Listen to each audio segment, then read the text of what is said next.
Broadcasting from the basement of La Penta, it's WICR. Hello, everyone. Welcome back to the Sports Vault. Jersey Joe and Big Shot Rob back in this studio. We will be back at the other one in a little while. But while we're in here, I wanted to end it off, of course, with some Cleveland Cavaliers basketball talk. Wouldn't be a show unless we figured out some way to get them into the mix. Now, after Wednesday, I really was thinking, what's the Cavs' record been against the West since January 15th?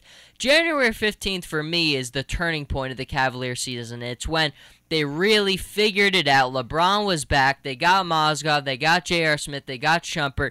Everything clicked for them after that point. Since that time, Rob, they've been 14-1 against the Western Conference. Now, that tells you a lot because obviously we all understand there is a drop-off between the Western Conference and the Eastern Conference, but I think that 14-1 record, and they're not playing the Timberwolves, they're playing the Clippers. They lost, that one loss was to the Rockets. They're beating the Warriors. They're beating the Spurs. All the premier teams. The question I have for you, Rob, is this is a very young team. They're untested in the playoffs, but right now, I would say they're probably the best, playing the best basketball in the league. Will the youth, will the inexperience in the playoffs keep them from winning a title, or is this a title roster right now? This is a title roster right now, Joe. You know, I don't think the youth is going to affect them whatsoever. The thing I think that will affect them is Kevin Love. We are still not seeing consistent basketball out of him, and it's Chris Bosh did not suffer like this when he played with LeBron and Dwayne Wade. And Kevin Love, I don't know who Kevin Love is this year. He's looking like Peyton Hillis in the NFL. He is looking like that.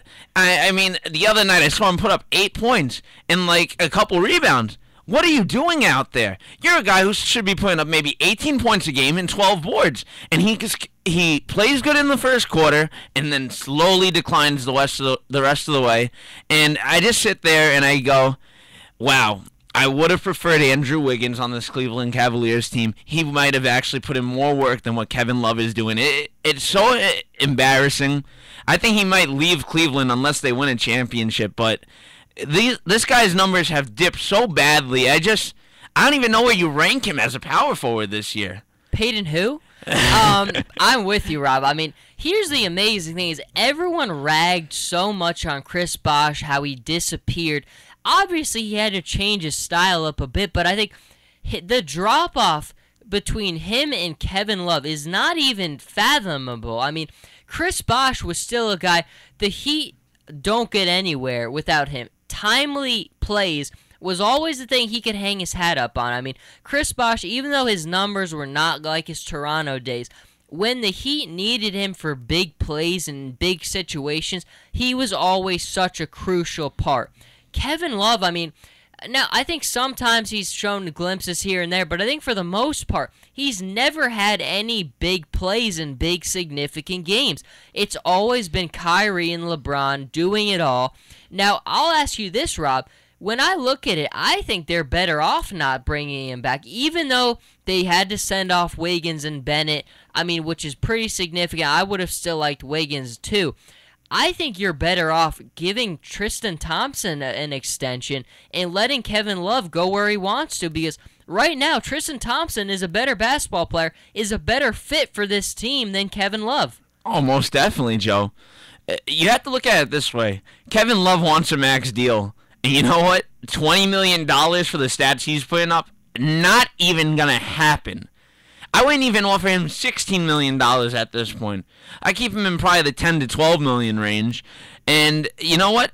Let him walk. Let him walk. He's probably going to L.A. Let him walk. And you know what? Find smaller players. Find players in the smaller market. Get maybe 2 or 3 players for cheaper value from what you're going to get from his contract. And just build your team that way. You're already set.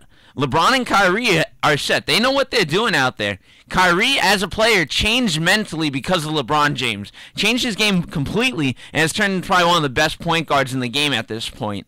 LeBron James has just continued being the father that he has, the father he was in Miami, the father he originally was in Cleveland, and he makes sure his sons all perform up to that certain level. And you know what? Let Kevin Love walk. I think that's really interesting points. I think that's why I still believe they can win a championship, even though this is really a big two. I don't know if I could even call it a big three anymore because of how Kevin Love's just not effective like that. But I think Kyrie and LeBron are just such a dynamic duo right now. I mean, you've got the experience of LeBron rubbing off on Kyrie. Kyrie's playing with confidence that is just uncontainable right now. And I like their path. Right now, it looks like the matchups. I mean, look, we're really only 9 or 10 games away from the season being over. But right now, Cleveland is a 2 seed, Miami is a 7 seed. Dwayne Wade is playing very well right now. I mean, he looks like his old self. He just forcing his way and playing the way he wants to. That's a tough first matchup for Cleveland. It's emotional. This is a team where both sides, there's a lot invested in it. I do think they would get away, though. In a 7-game series, I don't think Cleveland could lose that. I honestly don't fear anyone. I know Atlanta, people always say that, but Atlanta has come down to earth a little bit in this second half. 5-5 in their last 10 games. Cleveland is 8-2, not slowing down at all. I really, Rob, don't fear anyone in the Eastern Conference. Am I just a crazy Cavaliers fan? Joe, I still fear the Hawks. I'm sorry. The Hawks are playing great basketball, and these guys, they're not superstars, but they get the game done. They know how to finish games, and that's the only team that I could see giving Cleveland a run for their money. You know, I'm still hearing rumors that PG-13, Paul George, is coming back, and you know what?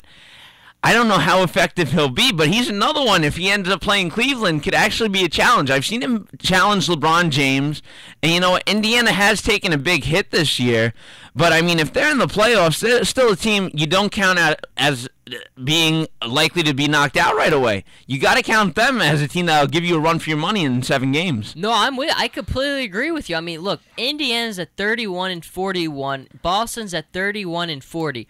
The two of them are going to flip-flop almost every day. I mean, one of them will be in, one of them will be out. And if PG-13 comes back, look, I'm putting my money on Indiana. I mean, if you need a couple games to get in and it's against Boston, I think Paul George is not a guy I want to face at all. I mean, I still think it's going to take him a while to really get back to his form, and I don't know if there's enough games left for that.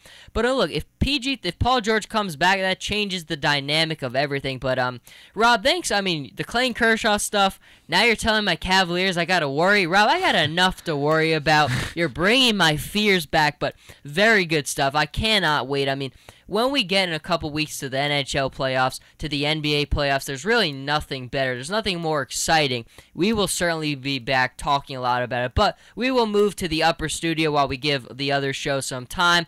It has been a great time in this one, though. Rob, thank you for joining me as always. Everyone, you enjoy the games this weekend.